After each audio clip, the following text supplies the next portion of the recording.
Hi, everyone, and welcome to this extra special YouTube-only, Patreon-loving episode of the Keyboard Chronicles. Yeah, my name is David Holloway, and it's great to be here with you. And I've got the stupendous Paul Bindig here as well. How are you, Paul?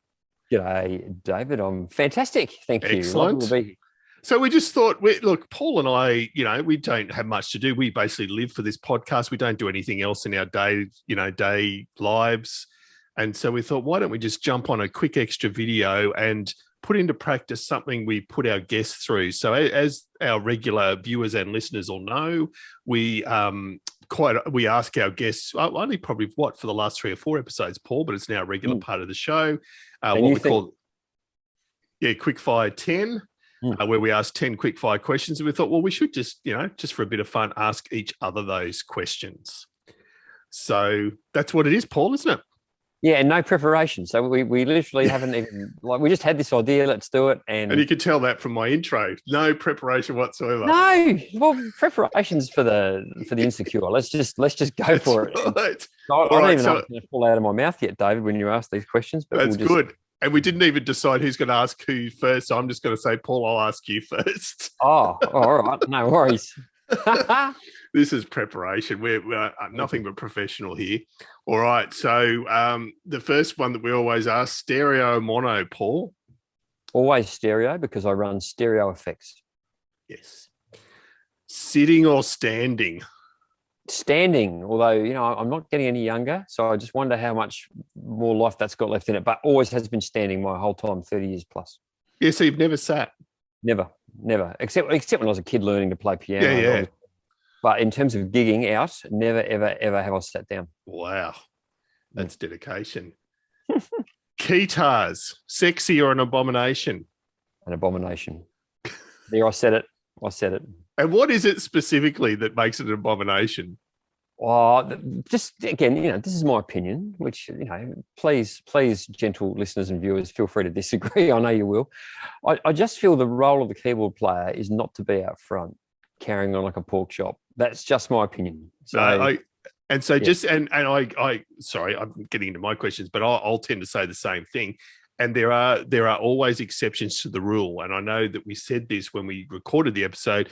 Brother Paul Brown from the Waterboys. If you haven't watched that episode, that man is an exception to the rule. He is made to play the keytar and makes it a great instrument, but he's an exception to the rule. And he's fun. Let's be honest, he's fun to watch. And look, there are a lot of great guys out there who are awesome on the keytar. And and the counter argument would be, let the poor keyboard player get unchained from behind his wall of tech and let him get out there and entertain the people and stuff those guitarists. So I hear you, but I just don't. Abomination. I prefer my little wall of stuff.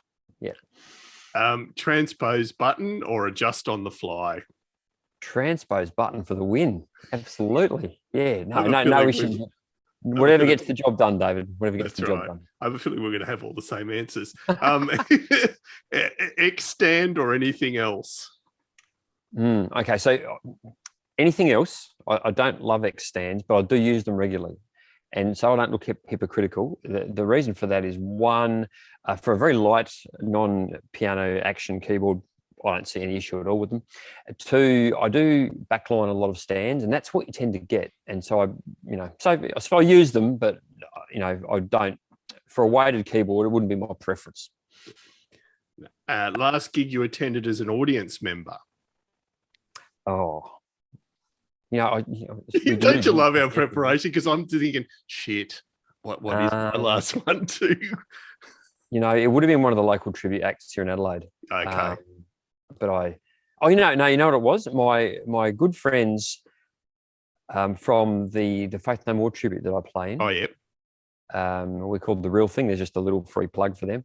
They have a little band called the Super Jaces, and the reason for that is their names are all Jason. So we have Jason, the lead singer, bassist. We have Jason, the drummer, and Jason, the guitarist. And they're wonderful blokes, great musicians. And they did a beer garden show at one of the big pubs in Adelaide here, the Gov. And I went along. Actually, I hopped straight off a plane and went straight down there with my wife. And we had a lovely afternoon drinking beer and being entertained by the Super Jaces. So that was the last gig. That's cool. That's a cool name too. And did they do Super Jesus songs? No, they just do all sorts of fun classic rock covers and things. That's cool. and they enjoy Nice. themselves a lot. Yeah. Best thing about live gigs? As a musician, just being able to entertain people and watch their reaction, and I love it when people get into the music. Yeah. Worst thing about live gigs?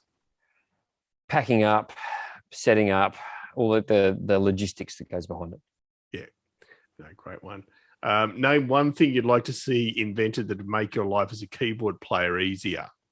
Yeah, when we ask this question to guests, I always think I don't know what I'd say if someone asked me that, but I think maybe just a button I could press where I can go and have a beer and the keyboards can all play themselves. I don't know, that kind of exists. Actually, that does exist, doesn't it? Really, I've heard rumors that one or two so-called keyboard players do that and mime. But anyway, I honestly don't know. I just think they're always inventing so much great tech for keyboards. I can't think of anything. I'm just happy that they keep getting better and the tech makes the job easier. Sadly, with artificial intelligence, I could see you'd have an autopilot button probably within 10 years. Obviously, there are backing tracks, but autopilot button, I'm off for a drink. You just get a beer. That's okay. Yeah. I don't mind. And our last one, red keyboards, yes or no? No. Okay. And why three no's? And look, again, not because I think there's any problem with the quality of Nords. They're obviously wonderful keyboards. That they also, from an Australian perspective, they come with a wonderful price tag to start with. Secondly, look, I have used the odd one in a backline scenario, and just personally didn't get along with the user interface that well, and I don't like the way they sound when they sum to mono, which I do when I monitor. So just a couple of little things like that. But I know there's a lot of passionate Nord adherents out there, and good on you. And any keyboard's a good keyboard. But for me, sorry, David, it's a no on the red keyboard. No, nice. There you go. Those wondering what Paul's own thoughts on the Quickfire 10 have now had their queries answered. Yes. And I'm not the most opinionated person going around, so that was a little bit uncomfortable, but it's good to share these things. Righto, David, your turn. Are you ready? Yes.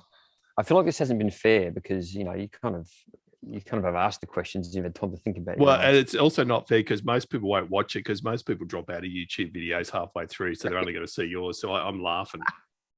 After they hear my stupid answers, they'll definitely turn off. All right, mate, here we go. No more mucking around. First question, stereo or mono? Yeah, look, got to be stereo as well. I understand mono under duress, depending on, number of outputs or whatever, but some of the patches I like to use, and I understand most punters don't realise, but I like to have the stereo. Hey, can I tell you a story? Yeah. We were gigging with one of my bands, and we were at a decent-sized venue, but the sound desk only had so many channels, and we were taking up a lot. And the sound engineer comes to us at sound check, and he says to our guitarist is running in stereo, so two cabs mic'd up because he runs stereo effects, right? Like I said, I do. And so the sound guy comes up to him and goes, "Oh, look, we're a channel shy on the desk. Can we bring you back to mono?" And my good friend, the guitarist, went, "No, we won't be doing that." That was great. Nah, sorry, find another solution. Good.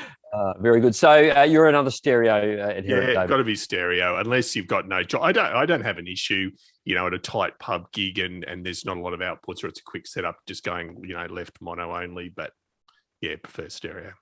Cool. Transpose or transpose in your mind, adjust on the fly?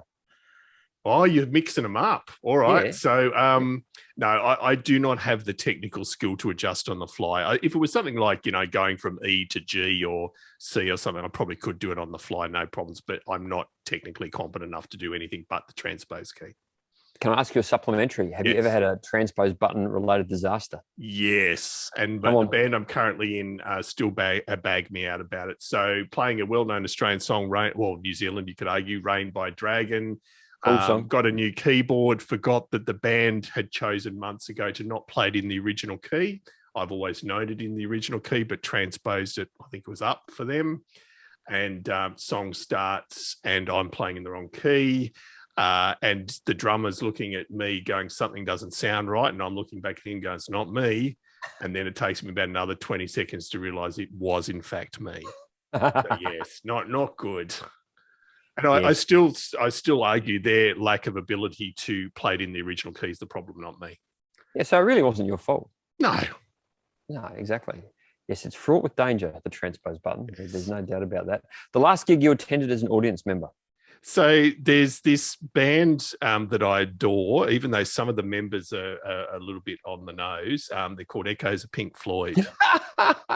So, look, you've got the T-shirt on. So that is literally the last gig that I attended. So I had the pleasure of watching Paul and the team play. Highly recommended if you're in Australia. But that was the last gig. Prior to that, I'm, like you, really struggling to remember who it would have been. Yeah, well, it's funny, isn't it? Because you probably, when you're gigging, you're not really, in your spare time, you're probably not going out to watch bands a lot of the time. I could be wrong, but Ben Folds, I know I saw just as COVID hit originally, but I think I've seen something since. But Ben Folds at the Sydney Town Hall was the one that springs to mind. Yeah. Nice. Name one thing you'd like to see invented that would make your life as a keyboard player easier. Yeah, I'm thinking, and I feel like I'm ripping off, I think it's Mike Schmid, who I interviewed a couple of episodes ago, and that's a stand, and the amount of times you see this on musician forums, a stand that is light, sturdy, not an and works well for everything you need. I still don't believe that exists. So a better stand. Oh, you should try my K&M 18880. Yeah, I do need and that's a ripper. K&M and I'm about to answer that with the Extend one, hopefully, but K&M are definitely one of the better brands. Yeah, no doubt. All right, let's keep mixing things up. Keytars, sexy or an abomination? Yeah, no, definitely abomination. I stand by there are exceptions to the rule. If it was you or I in a keytar, you could pull it off. Me being a tall, fat bastard, you don't want, I just never have understood I know I'm being awful here, but people that over the age of 40 should not be let near a keytar. Again, Brother Paul being the exception, because he does pull that off, but it is a rarity. Yeah. Yes, we're going to alienate 30% of our, you know that, don't you, David? Yeah. It's okay. That's all right. You know what? Keyboard players are known for their generous and forgiving nature, I've found. That's right. So and we should be fine. That's right. Indeed. Sitting or standing, sir? A bit of both. I'm of the age now that I actually like to do both. I totally get why people should stand. It's a better presence on stage and so on. But there are some songs, if I've got my stand set up, I would prefer to be sitting. And just for the sake of my poor old back, I do like to vary it a bit. So both. Now, I want to ask you a supplementary, because for those not in the know, David's quite a tall gentleman. You are 6'3", 6'4"? Yeah, 6'3", yep. Yeah. Do you find it hard to, like, just the physical standing, because you maybe you have to stoop with the height of some stands? Is that a problem for you? Yeah, I can even set the stands up not to stoop, but I think it's the gravity on your spine of being tall is a little bit harder. And just as you get older, I find if I stand for hours on end, and it's because my day job doesn't involve standing, I find I can go, get back spasms and stuff like that. So I like to vary it up a bit. Yes. And I know from a couple of forums we're on, Paul, that's a common reporting thing, that the older you get, the more likely you are to sit. Yes. No, indeed. There's no right or wrong. I think it's just what you're comfortable with. And as a 78-year-old, I've gotten to the stage that, I realise I do need to sit more. Okay, here we go. X stand or anything else? That was good. I like the Pink Floyd reference. That was good. I would tend to go anything else, but like you, my practice stand is an X stand. I've used them. I never feel totally safe with them though. And like you, I'm a K&M stand user, and my Spider Pro, if it was 5 kilos lighter, would nearly be the perfect stand. Yeah. There's this new, is it the Omega? K&M Omega? I can't think of the number. That looks interesting. Yeah. I'm feeling like that's going to be my next stand, maybe. And that's more a table stand, isn't it? Again? It is. It's a table stand, but I use a table stand now. But I'm just thinking, for a tall bloke like yourself, because I think that goes quite high. I might have to have a look at that. So anyway, that's one to investigate, David. There you go. Anything else, usually. Yeah. Yeah. Hey, and if you're watching this and you reckon I'm on the wrong track, or you've got a good suggestion for stands, pop it in the comments if you like. Let us know what you think. We may even respond. Who knows? Best thing about live gigs? Oh, it's pretty much, again, in agreement with you. It's about the audience reaction. So, I mean, I totally get the need to be professional and enjoy the hell out of it if you've only got 2 people there, but nothing beats a full crowd. And I'm going to say something not controversial, but a little bit different. I've never smoked in my life, but I still do as silly as it sounds, miss the old days of a pub pumping with smoke nearly down to the mid-level and like a fog. Give me a pumping pub gig with the smoke everywhere. As gross as it is, I totally get it, but I'd still miss it. I think it's just sentimentality from being a teenager. You're a madman. I remember you couldn't get the smoke smell out of your hair and your clothes for like 3 days, no matter how much you shampooed and that sort of thing. So you're a braver man than I. Worst thing about live gigs? It's the packing up and the waiting. So to give you an example, no one's fault. Saturday night, I was loading in at 4:15 in the afternoon. Due to some delays because it was a fundraising gig, we didn't actually go on to play till 10 o'clock at night, and only ended up having a 45-minute set and packed everything up at 10:45 and didn't get home till 1. That's a long day for 45 minutes of songs. Don't begrudge it because there were very good reasons why, and raised a lot of good money for a very good cause, but it's like that's a lot of waiting around.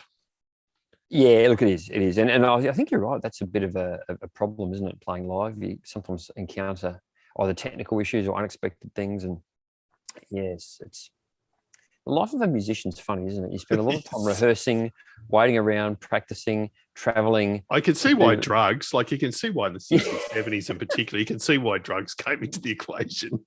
Yeah, your actual time having fun on stage is about like 5% of the time. That's right. That. No, it's crazy. I think this is the last question. I think this is number 10. Red keyboards, yes or no? So I can't sit on the fence on this. So I'm going to say yes, just to be different. I've owned one. I owned a Nord Electro 5D, and I did sell it because I did find it not the most friendly user interface. It was too different from like the Korgs and the Yamahas that I was used to using, and the sounds, the lack of memory to have more synth sort of sounds. And I understand things like the Nord stage and the Nord lead, and that, like I know it varies depending on the Nord model, but I did end up selling it. I do love the look of them though, so just to be different, I'm going to say yes, but it's got to be for the right use. Right. Well, I think that's it. That's it. There you go. There's a bit of an extra, folks.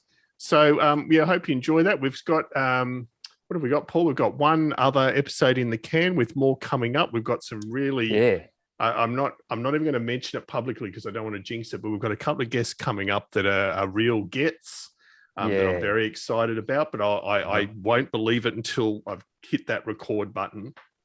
Not that all our other guests haven't been great gets as well. I think that's one thing we've realized. Well, we always sort of go into fanboy mode, don't we, when we interview all our guests, because they you get on the show because you've done something amazing and you might not be world famous. But every single person we've had on the show, except for one guest I can think of, I wonder who that might be, except for one guest we've had, has they've been really interesting people who've done some really cool things. Yeah, and your episode was good too. No, so thanks everyone for listening. I'm not going to do all the wrap-up stuff. We thought we'd throw this in, and we'll be back very soon. See you soon. See you guys.